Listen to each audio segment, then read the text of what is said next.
morning, everyone. Janey here. Welcome back to my garden. It's been kind of a busy morning already this morning. We have kind of a lot going on today, lots of fun stuff. Isaac and Milo are here today, and the very exciting thing is Jason has the next 2 weeks off to hang out with me at home and help get more stuff in the garden done. So I know it sounds kind of funny that he's taking his 2 weeks of vacation just to kind of hang out at home, but that's kind of what we want to do, you know, just kind of get the garden ready, get everything ready for spring.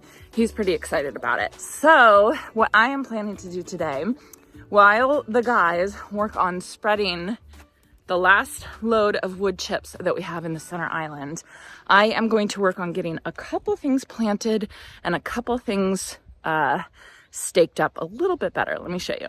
Okay, so hopefully you can hear me. The skid steer is on the go right now, kind of loud, but I want them to keep working because I want to get all that wood chip spread so I can start planting up the center island with my flower field. Okay, I will talk very close to the phone, so hopefully you can hear me. But let me introduce you to a new addition to my garden that I am so excited about. I've been wanting to have this in my garden for like the past year. Like, I've been obsessed with it, and it's kind of hard to find because it's a relatively new specimen tree. I think it wasn't introduced until like the 1980s to North America, and it's a relatively new one for proven winners as well. It is called a heptacodium, or seven sun flower tree. It's called Temple of Bloom. That's the name of the tree.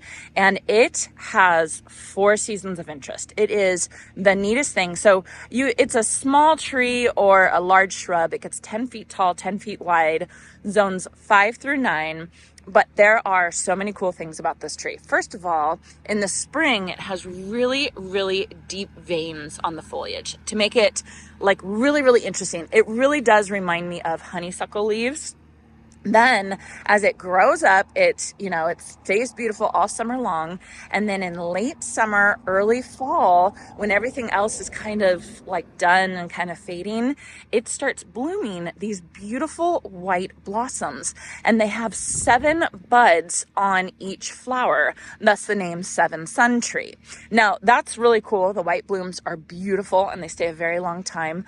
But when the blooms fall off, the sepal, a bract, I think it's actually called a sepal, is left, and it's this bright red rosy color. So you basically get a second bloom on this tree of a completely different color. I just think it is the coolest thing. So you have all the white blooms, and then you have all the rosy red blooms, and then it's deciduous, so it loses all its foliage, but it has this pale tan peeling bark, just like kind of like a crepe myrtle. So during the winter, you have interest as well. To me, it's like everything you would want in a tree, and it's just something that I had to have in my garden. So I am planning to plant that today. So Spring Meadow Proven Winners Color Choice Shrubs sent this to me, and I just want to say a huge thank you because I was basically like, can you get your hands on one of these for me? You know, I was like begging them to see if they could get me one, and they did. And I just want to say a big thank you to them. Thank you, thank you, thank you. So I'm thinking about planting it over here. I'm over by my willow tree right now. And so as I was thinking about planting it over here, I realized I probably need to do something about staking this poor willow tree. This poor thing needs to be staked so bad. It definitely got its cambium layer grown this winter. So what I mean is trees, seedlings, shrubs, they need to move in the wind, which stimulates the cambium layer, and it makes the tree get stronger and thicker. The cambium layer is kind of like the outer layer. And so this guy has been moving in the wind so much, but so much so that it's very floppy and it needs to be staked up. And so that's what I'm going to do today. I have some straps that I got. Where did that go? Here it is. I think I'm going to use this, and I'm going to stake it to all 3 posts and really hold it in place. So, because it is quite wobbly. Then the other thing is this willow tree, you know, obviously it's all leaning over to one side, and I want it to look more like an umbrella. So I actually think I'm going to take some of it and bring it this way and train it so that some of the branches come this way and some of the branches go that way. So anyway, that is the other thing that I need to get done today for sure. And then the third thing I'm going to do, since I'm over here, it's time for me to plant some more gladiola. So these are the purple blend. I already planted 15 of them over here in this area, and they're starting to come up. Can you see? They're starting to pop up, which is really exciting because this is horrible soil and I was a little bit worried, but you know, gladiola are like weeds for us here. So now I'm going to do a second round. I'm a little bit late. I think I'm like a week late for getting these in, but I'll just get the second round in.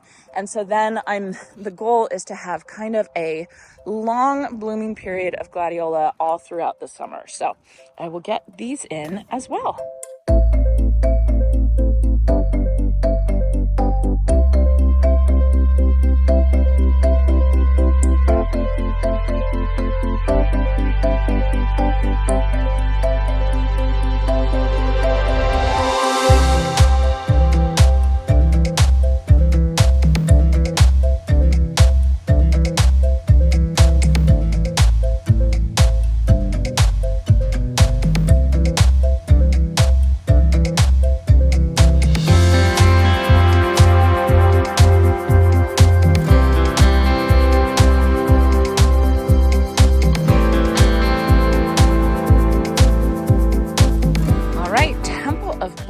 Is all in, planted. I love it in the spot. I guess I'm calling it the willow tree garden bed.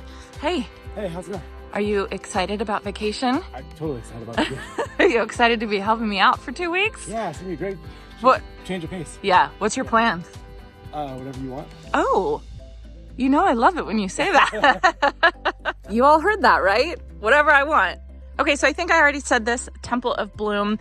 It is hardy zones 5 through 9, so pretty wide range. Again, it gets 10 feet tall, 10 feet wide, and it can handle a little bit of shade. It's about sun to part sun. So this spot right here for me is going to get full all-day sun. So it's going to perform better. It's going to bloom better with more sun. So I think my guy is going to bloom. It's going to have those beautiful sepals and then the beautiful bark during the winter. And I'm really, really excited about it. All right, now I'm going to get to propping up this poor willow. We've named this willow Robbie the Willow because my friend Robbie from Visit Her Garden gave it to me. So yeah, Robbie needs some help.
This poor thing, poor Robbie the Willow. I have staked it and strapped it down to within an inch of its life, but I think it needs it. And I think in 6 months, it's going to be so much happier and so much stronger. So first off, I strapped it or I staked it all 3 ways. So hopefully it will stand up straighter. I think I'm going to come in and I'm going to put nails on these just to make sure they don't slip down. I didn't do it too tightly. It can still bend in the wind, you know, and it's not choking the trunk or anything like that. But then the big thing, the thing that I really needed to do is all the branches on this particular tree were leaning off that way, and they were getting used to leaning off that way. So I took 2 of them, brought them over this way and strapped it here. And then I took another one, brought it over this way and strapped it to there, with the goal that these branches will get used to leaning this way. They'll start growing this way, and then I'll be able to take those straps off and it'll just be a nice willow umbrella shape. So we'll see. I mean, I feel really bad for it, but I think it's going to be better for it in the long run. And here's another look at it a little bit more backed up as Isaac comes with the skid steer. I think it looks a lot better like that. I have a feeling my master gardener ornamental tree instructor wouldn't really love what I'm doing here right now. But I don't know how else to save this tree. If you all have any suggestions for me, I welcome them. This is what I've got. And it's that time of year. I've got weeds going on kind of all over the place around here. I'm gonna spend about 15 minutes and weed this area.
Okay, well, I hope you all enjoyed that because Monty definitely did. So I've got all the gladiola planted. Let me show you. So I just spread them all around in this area. Like I was saying, gladiola, they grow like weeds for us. And this part of my property has the worst soil. It's like gravelly. It's not very nice. And look, gladiola are still growing here. So I'm planning to plant a whole bunch of gladiola here and stagger it so that I get blooms basically all season long. So I have about 15 already planted, and then I planted 30 more today around there. Watered them in, so those should be good. Then I wanted to show you all real quick. Look at how wet Monty. Monty, you are a silly dog. This is my crepe myrtle. It is looking so good. Pink velour. I just fertilized it just now. And then I wanted to show you, I was coming over here to my apricot tree to water it a little bit. Look what I've got. Look at how cute they are. Oh my goodness, look at how cute they are. Look at how many there are. And I haven't done anything to this tree. I didn't fertilize it. I didn't spray it. I didn't prune it. I've told you all this before. Fruit trees to me are very intimidating. I feel like I'm gonna mess up, even though, what do they always say? It's better to prune wrong than to not prune at all. Yeah, so, but hey, I'm still getting fruit set, so I'm excited about that. So the guys have been working hard with the skid steer.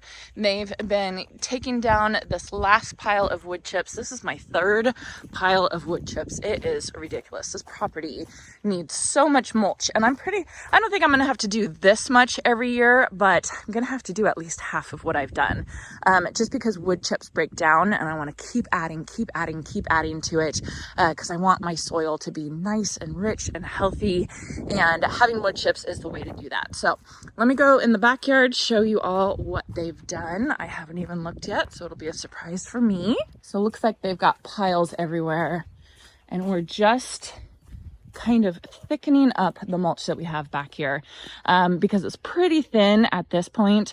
We've only added mulch since we've moved in. We've only added it around the beds, and that's it. So they're going to spread it here, and then they're spreading it all around the greenhouse as well. So hopefully it will be a little bit thicker, better for the soil, and then also keep some of the weeds down, which will be very, very nice. And just a quick little show and tell. First, I want to show you all this Clematis armandii. Let's see. When I planted it, I think it was maybe this tall, and it's grown all the way to here. Look at that. And this has grown. It's just taken off. And then, last thing, I promise, look at this. Look at this. So this camellia is another Nuccio camellia, of course. It is called Pearl Maxwell Blush. Look at how many blooms are on there. And this is full shade, you guys. Like full shade. Look at how beautiful these are. Look at this. Oh my goodness. I am absolutely in love with Nuccio camellias. So I think that's going to be it for the video today. I got a lot of stuff done in the front yard. When we have the skid steer, it's never very relaxing. It's not a very relaxing gardening day, but it's a productive gardening day. So I think I'm gonna go take a little bit of a coffee break, and then I will be back helping the guys spread mulch. I hope you all enjoyed this, and I hope you all have a chance to get in your garden today.